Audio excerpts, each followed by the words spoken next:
Thanks for staying with us. So our hot topic today is about smuggling. I'm going to let Nima give us the background of this story. Yes, Nima, go ahead. So there was a video trending over the weekend of a man who had been given food items to deliver in Dubai. And he had the wisdom, I don't know where he got it, to open.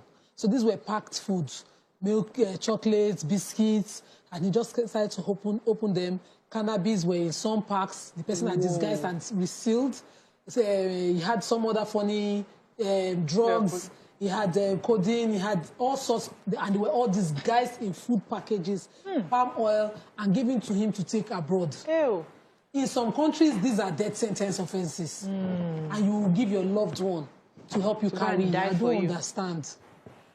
So the issue of smuggling drugs, we've been talking about NDLEA, busting people at the airports, and we want to focus on how we must be careful. Have you experienced this where somebody asked you to take something, you finally discovered that those are contrabands? You can let us hear your thoughts. Hello, Ifeanyi, are you there? Yes, I'm here. You're live. Go ahead, please. Okay. It's just a sad one because at the moment I am trying to recover from such kind of incident. Wow. And mine was so terrible Wow. to the extent that it was it's a brother that actually bought a briefcase from me while I was in the UK. Wow. I never knew that it was loaded with drugs. Hey. And I have to pack my clothes and every other thing. And I'm getting to the airport. I was arrested.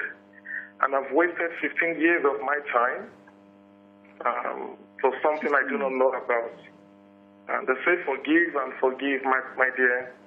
It's a terrible one that I don't think forgiveness is here at this moment. Yeah, because I wasted 15 years of my time. Oh, God. 15 days. 15 years. Never knew the briefcase was loaded. So loaded with drugs, well sealed. And I have to pack my clothes. And I was living freely. It was supposed to be a gift, but I was so surprised that when it was opened. And I think God will just have to hold on for now. When I get back to the States, man, I will just have to take it in a different way. I don't think forgiveness is here at the moment.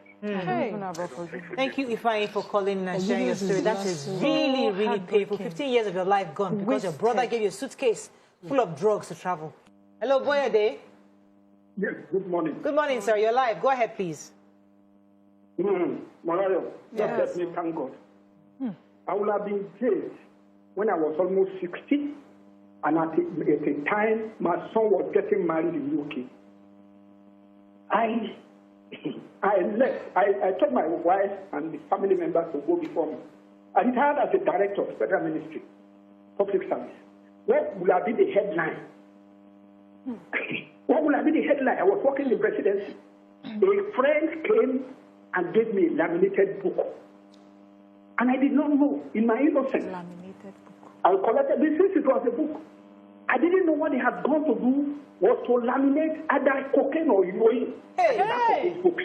There's no hiding place for this. And I collected. But you know, I am a child of God. I got to UK safely. I disembarked. My son came, they picked me up. But you know, I don't know what, I think it was divine intervention.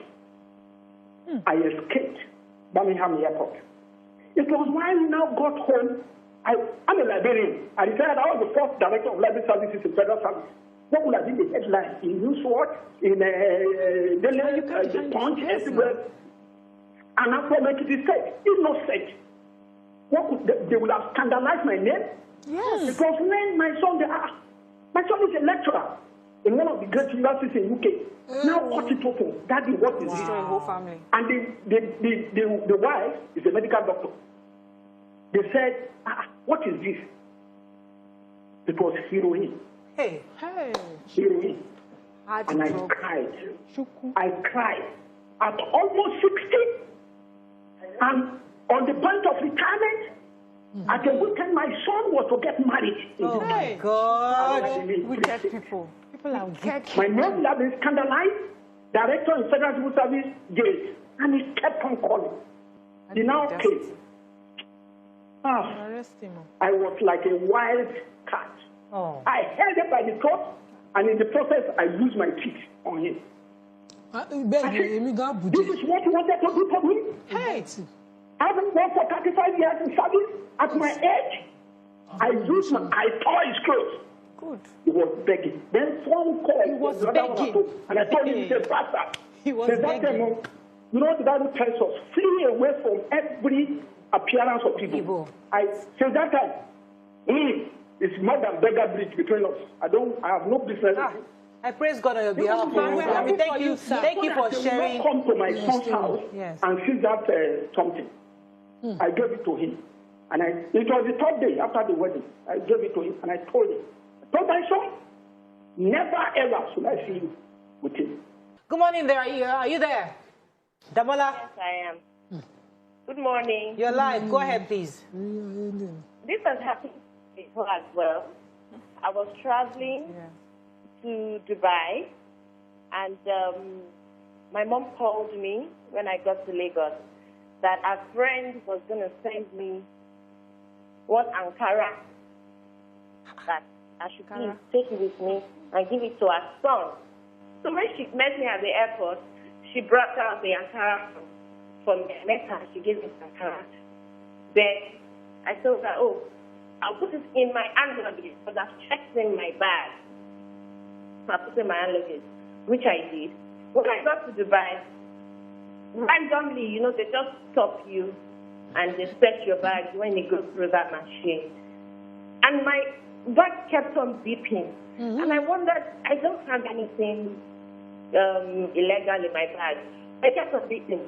So they told me to go into a room, they searched all my bags, checked everything, there was nothing. So when I got to the hotel, the person called me the next day in the morning. Hey. When they were going to meet up with me. And now brought out the Ankara, because they scattered my bag. So trying to put it together, I had to refold it.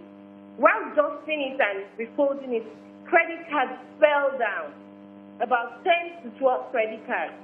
Credit cards. They didn't have any name on it. They only had the credit number and when it was going to expire, different credit cards. So the person called me, are you with the Ankara? Where will I meet you? Blah, blah, blah. I just told him, yes, I'm with it. But you might not meet me at the hotel, so I'll drop it at the reception. So I took all the credit cards and I damaged everything. And you did what? Damaged it. Thank you. And now took the Ankara, dropped it at the reception, and that was it. So I now called my mom after the person picked up the Ankara because I had to wait at the reception. I wanted to see who the person was, if I knew the person. And I didn't know him. So he picked it up and he left. And he didn't call me. Oh. They didn't call me for anything or whatever. So I called my mom and I told her, I said, this was what happened, blah, blah, blah. She didn't even know what it was.